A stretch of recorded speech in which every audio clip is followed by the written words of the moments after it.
Lo facciamo con un ultimo brano o ritieni che Notturno Greco non sia... brevissimamente. Prego, forse è meglio. Questa breve critica di Cesare Balbo del 1905. Ma prima di leggervela vi dico che l'ultima rappresentazione di Malia è stata realizzata nel 1957, dopodiché l'oblio per Frontini, quindi questo la dice lunga. Sì. Ma questa critica mi sembra molto rappresentativa. Lui dice: la musica del Frontini ci dà tutte queste cose, essa ci scuote perché è scritta con la sincerità di un artista incorrotto, essa ci dimostra un cuore che sente e che ha un ideale di cui è gelosissimo. La musica del Frontini non si attiene solamente alla melodia né agli arruffamenti di un'armonia scientifica, non è una convenzione sistematica. Egli si mostra scevro di tutti questi convenzionalismi che rovinano quasi sempre le intenzioni oneste degli artisti timidi, e la sua musica è l'eco fedele, l'impronta originalissima di tutti i sentimenti che si avvicendano continuamente nell'animo suo, di quei sentimenti che bastano a sviluppare l'azione. Egli ne ha fatto una scuola a parte. Egli che sente quest'aurea di novella vita scruta ancora nell'intimo del popolo che deve giudicarlo e scrive sotto l'impulso dell'ispirazione, accoppiando ai canti un'adeguata armonia.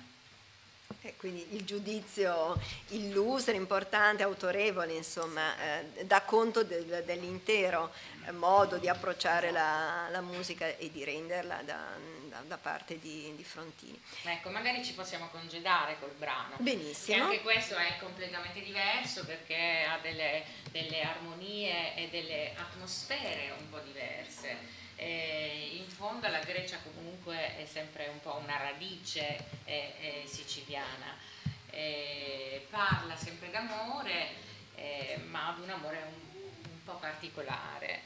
Dai, sentiamo.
donna